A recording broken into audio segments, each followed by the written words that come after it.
سوال پیدا ہوتا ہے اسلام میں تو فرقہ واریت نہیں ہے, تو یہ اہل سنت اور شیعہ کا کیا فرق آ گیا؟ بات یہ ہے کہ ہمارا یہ مسلک ہے, ہم قرآن و سنت کی وہ تشریح معتبر مانتے ہیں جس پہ صحابہ چلے, اور شیعہ حضرات صحابہ کو فالو نہیں کرتے. یہ بڑا اختلاف ہے ہمارا اور ان کا. اور صحابہ میں بھی ہم سب سے پہلے کس کو ترجیح دیتے ہیں؟ خلفائے راشدین کو. صحیح بخاری کی حدیث ہے, علیکم بسنتی و سنت الخلفاء الراشدین المہدیین, میری اور خلفائے راشدین کی سنت کو لازم پکڑو. ہم حضرت علی سے بھی محبت ایمان کا جز سمجھتے ہیں, ابو بکر, عمر, عثمان رضی اللہ عنہ سے بھی محبت کو ایمان کا حصہ سمجھتے ہیں, جبکہ شیعہ حضرات میں میجورٹی, سب کی بات نہیں کر رہا, میجورٹی صرف حضرت علی کو مانتی ہے, باقی صحابہ کو نہیں مانتی. حضرت ابو بکر, عمر, میجورٹی, سب کی بات نہیں کر رہا, بہت سے شیعہ مانتے بھی ہیں, یاد رکھو, سب کو ایک لاٹھی سے ہانکا مت کرو.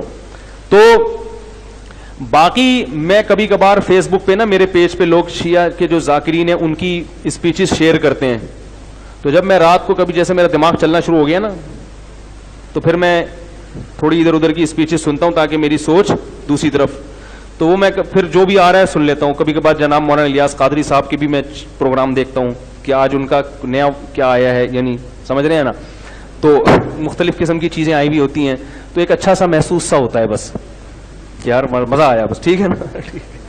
تو اسی طرح وہ شیعہ لوگوں کی بھی, تو وہ عجیب عجیب پتہ نہیں کیا ان کی تقریریں ہوتی ہیں, عجیب سے اسٹائل ہوتے ہیں. تو میں جو شیعہ حضرات میں جو سمجھدار لوگ ہیں ان سے کہتا ہوں, دیکھو کہ آپ کو اپنے مذہبی رہنماؤں میں کوئی سمجھدار آدمی ملے تو اس کو فالو کرو. یہ کیا کن لوگوں کی تقریریں آپ سن رہے ہو؟ فیس بک پہ جو شیئرنگ ہو رہی ہے, جذبات سے ہٹ کے کبھی ان کی اسپیچز میں غور کیا کرو, یہ کیا باتیں کر رہے ہیں.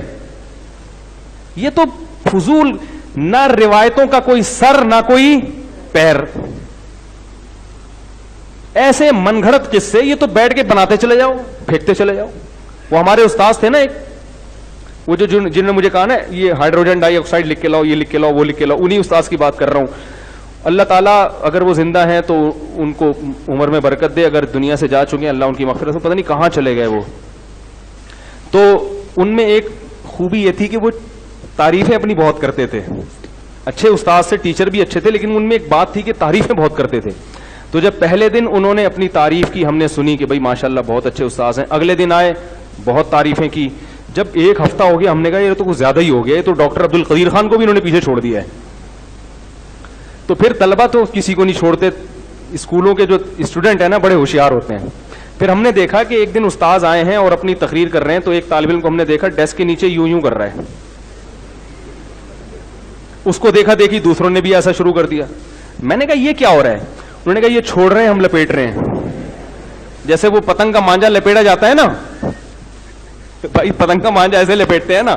کہا یہ لمبی لمبی کیا کر رہے ہیں استاذ محترم, چھوڑ رہے ہیں, اور ہم کیا کر رہے ہیں, کہہ رہے ہیں ہم ایک ہفتہ ان کی تعریفیں سن سن کے تھک گئے ہیں, اب ہم نے لپیٹنے کا کام کہ یار یہ سنبھل نہیں رہی. تو وہ جو ذاکرین کی اسپیچز جو فیس بک پہ شیئر ہو رہی ہیں, ہو سکتا ہے ان میں کوئی سمجھدار بھی ہوتے ہوں جو ہم تک نہیں پہنچتے, لیکن جو آج کل جو اسپیچز ذاکرین کی آ رہی ہیں ان کو دیکھ کے مجھے یہی خیال آتا ہے کہ یار یہ چھوڑ رہا ہے اور آپ نے کیا کرنا ہے, لپیٹنا ہے. تو وہ جو سامنے بیٹھے ہوئے ہیں پتہ نہیں کیا کر رہے ہیں بیٹھ کے یار, وہ ایک نعرے اور نہ سر نہ پیر. تو مجھے حیرانگی ہوتی ہے یار, ان میں بھی کچھ پڑھے لکھے لوگ ہوتے ہوں گے, ان کو اشکال نہیں ہوتا کہ یہ کیا کر رہے ہو. ہم ممبر پہ کوئی تھوڑی سی ٹیڑھی میڑھی بات کر دینا, فوراً فیس بک یوٹیوب پہ عجیب عجیب کمنٹس آتے ہیں. اور اچھی بات ہے اگر ہم غلط بات کریں تو کمنٹس آنے چاہیے تاکہ ہمیں بھی تو کوئی سیدھا کرنے والا ہو. لیکن یہ پوری تقریر غلط ہو رہی ہے مگر اس کو پہ کوئی ان کو تنبیہ کرنے والا نہیں ہوتا. دیکھو رسول اللہ صلی اللہ علیہ وسلم نے ارشاد فرمایا, خواتین سے خطاب کیا کہ عورتیں جہنم میں مردوں سے زیادہ ہوں گی. خواتین نے پوچھا کیوں؟ اس حدیث میں تو ہے عورتیں زیادہ ہوں گی, دوسری حدیث میں آتا ہے جنت میں بھی عورتیں زیادہ ہوں گی, ایک اور حدیث ہے. یہ میں اس لیے کہہ رہا ہوں کہ خواتین ڈر جاتی ہیں کہ ہم یہاں بھی وہاں بھی, اگر یہ کیا مذاق ہے.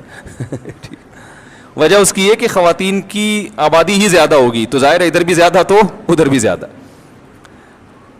تو پوچھا گیا بھائی وجہ کیا ہے؟ آپ نے فرمایا تکفرن العشیر, شوہر کی نافرمانی کرتی ہو. ناشکری, نافرمانی نہیں, کفر کہتے ہیں ناشکری کو. کیسے ناشکری؟ فرمایا ساری زندگی کھلاتا ہے پلاتا ہے.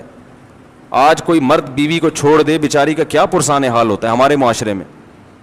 گھر اس کو لے کے دیتا ہے, گیس بجلی کا بل, چھت مہیا کی, اس کو تحفظ دیا, اس کی اولاد کا ہمیشہ کے لیے محافظ بنا, اتنے بڑے بڑے انعامات احسانات. اور نبی نے فرمایا کسی دن تھوڑی سی اونچ نیچ ہو جائے, اس کی تنخواہ کم ہو گئی بیچارے کی, اب گوشت نہیں لا پا رہا, توریوں پہ گزارا کروا رہا ہے, ناشتے میں انڈے کا انتظام نہیں کر سکا, آج بیگم بغیر ناشتے کے رہ لو, آج ناشتہ نہیں کرتے, ٹھیک ہے نا, تھوڑی تنخواہ میری, حالات ٹف چل رہے ہیں, یا ناشتہ کرو مگر انڈا نہ منگواؤ, پراٹھا ڈبو کے, مفتی صاحب نے کہا ڈبو کے کھانے کا اپنا ہی مزہ ہے, تو آج ہم پراٹھا چائے میں ڈبو کے کھا لیتے ہیں. تو نبی صلی اللہ علیہ وسلم نے فرمایا کبھی کچھ ہو جائے نا تو کیا عورت تانا کیسا دیتی ہے, ما رأیت منک خیرا قط, میں نے کبھی بھی آپ سے خیر, سب عورتیں نہیں لیکن بہت سی عورتیں یہ کام کرتی ہیں کہ میں نے آپ سے کبھی خیر نہیں دیکھی, میں اس گھر میں آئی ہوں مجھے ملا کیا ہے. کتنا بڑا زندگی بھر کے ہمارے مسلم معاشرے میں تو مرد تو بہت زیادہ تحفظ دیتا ہے. کیسے باپ اپنی بیٹی کے لیے رشتے تلاش کر رہے ہوتے ہیں کیونکہ اچھا آدمی مل جائے, اور پھر طلاق سے ڈرتی بھی ہیں, کہتی ہیں طلاق دے کے مجھ پہ ظلم کر دیا, مجھے یہ کر دیا. طلاق دے کے کیا کیا, اس نے اپنے آپ سے جدا کر دیا نا, تو اب رو کیوں رہی ہو؟ اس کا مطلب وہ نہ دیتا تو تم پر احسان تھا اس کا کہ اس نے تمہیں ٹھکانہ دیا ہوا ہے. اور دینا غلط سمجھا جاتا ہے معاشرے میں, اس لیے کہ وہ جو تمام تحفظات اس نے دیے ہوئے تھے وہ تم سے چھین لیے ہیں. تو نقصان عورت کا ہوتا ہے کہ نہیں ہوتا؟ تو کتنی بڑی فضیلت ہے. لیکن نبی نے فرمایا کہ تکفرن العشیر, جو عشیر ہے نا ہمیشہ ساتھ رہتا ہے, تو اس کی ناشکری کرتی ہو. تو بھائی اس سے صاف پتہ چلتا ہے کہ جب کسی کی خدمات زیادہ ہوں, باپ اور ماں کا بھی یہی حکم ہے, ابا کو برداشت کرنے کا حکم ہے کہ نہیں ہے؟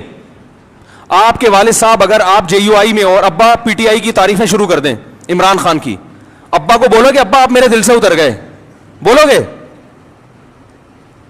بولو نا بھائی.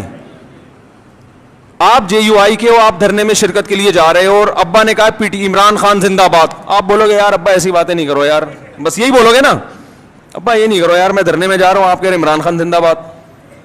آپ ابا کو لکھ کے دو گے ابا آپ میرے دل سے اتر گئے, ابا بولے گا دفع ہو یہاں سے, میں تیرے دل سے اتر گیا, تو میرا باپ ہے جو مجھے تانے دے رہا ہے دل سے اتر گیا, تیری اوقات کیا؟ باپ یہی کہے گا نا. میں نے